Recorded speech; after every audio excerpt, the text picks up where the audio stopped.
Hello everyone, আসসালামু আলাইকুম। চলে আসলাম আরও একটা ঈদ স্পেশাল রেসিপি নিয়ে। আজ আপনাদের সাথে অমৃত স্বাদের একটা সেমাইয়ের রেসিপি শেয়ার করব। আর সেটা হলো নবাবী সেমাই। এটা রান্না করা খুবই সহজ, কিন্তু খেতে একেবারেই অমৃত। চলুন তাহলে রেসিপিটি দেখে নেই। চুলাতে একটা কড়াই বসিয়ে দিয়েছি। কড়াইতে 1 টেবিল চামচ ঘি নিয়ে নিচ্ছি।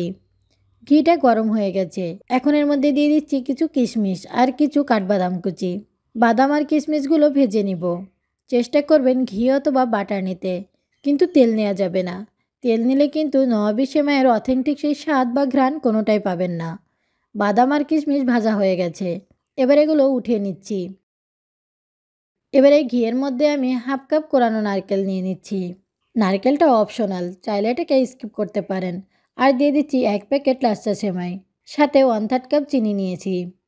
মিষ্টি আপনারা যে যেমন খেতে পছন্দ করেন তেমন বাড়িয়ে বা কমিয়ে নেবেন। আমি কিন্তু চুলার আঁচ একেবারে লোতে রেখেছি। চুলার আঁচ লোতে রেখেই এগুলো একেবারে মুচমুচি করে ভেজে নিব।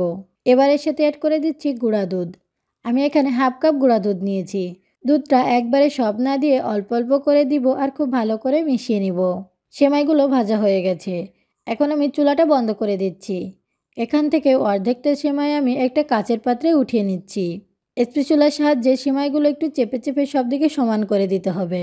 চুলায় একটা প্যান বসিয়ে তাতে 2 কাপ লিকুইড দুধ নিয়ে নিচ্ছি। দুধটা আমি আগে থেকে জাল করে কিছুটা ঘন করে নিয়েছি। এর সাথে হাফ কাপ দিয়ে দিচ্ছি গুঁড়া দুধ। একটা হ্যান্ড হুইস্কের সাহায্যে গুঁড়া দুধটা লিকুইড দুধের সাথে খুব ভালো করে মিশিয়ে নিয়েছি। এখন এর মধ্যে হাফ কাপ কনডেন্স মিল্ক দিয়ে দিচ্ছি। কনডেন্স মিল্কের পরিবর্তে এখানে চিনিও নেওয়া যাবে। কনডেন্স মিল্কটাও খুব ভালো করে মিশিয়ে নিচ্ছি। এবার চুলাটা অন করে দুধটা অনবরত নাড়তে হবে। 4 থেকে 5 মিনিট মতো জাল করার পর দুধটা এখন বেশ অনেকটাই ঘন হয়ে এসেছে। এখানে অন্য একটা বাটিতে আমি হাফ কাপ দুধ নিয়েছি। এই দুধের সাথে 3 টেবিল চামচ কাস্টার্ড পাউডার দিয়ে ভালো করে মিশিয়ে নিচ্ছি। কাস্টার্ড পাউডার কিন্তু গরম দুধ বা পানির সাথে মেশাতে যাবেন না। ঠান্ডা দুধ বা পানি দিয়ে কাস্টার্ড পাউডার মিক্স করে নিতে হবে। এবার দুধের সাথে কাস্টার্ডের মিশ্রণটা দিয়ে সাথে সাথে খুব ভালো করে মিশিয়ে নিতে হবে, নাহলে কিন্তু এটা দলা পাকিয়ে যেতে পারে। কাস্টার্ড পাউডার দেওয়ার পর কিন্তু এটা বেশি সময় ধরে জাল করা যাবে না। 2 থেকে 3 মিনিট মতো জাল করতে হবে।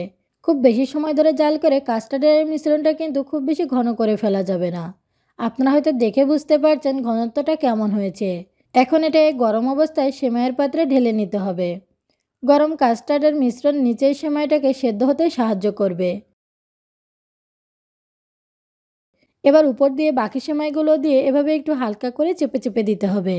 এখন আমি উপর দিয়ে কিছু বাদাম আর কিছু কিশমিশ দিয়ে সুন্দর করে সাজিয়ে নিচ্ছি। এই যে দেখুন কত সুন্দর লেয়ার তৈরি হয়েছে।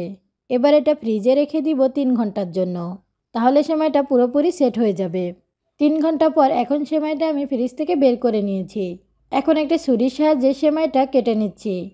গরম কাস্টার্ড দেওয়ার কারণে নিচের লেয়ারটা নরম হয়েছে আর উপরের সেমাইগুলো কিছুটা ক্রিস্পি আছে। নিচের নরম লেয়ারের সাথে উপরের ক্রিস্পি সেমাইটা খেতে মাশাআল্লাহ খুবই ভালো লাগে। এবার ঈদে এই নবাবী সেমাইটা ট্রাই করতে পারেন। ইনশাল্লাহ সবাই অনেক বেশি পছন্দ করবে। আশা করছি আমাদের আজকের ভিডিওটি আপনাদের কাছে অনেক ভালো লেগেছে। ভালো লাগলে আমাদের চ্যানেলটি সাবস্ক্রাইব করে আমাদের পাশেই থাকবেন। সবাই ভালো থাকবেন। আল্লাহ হাফেজ।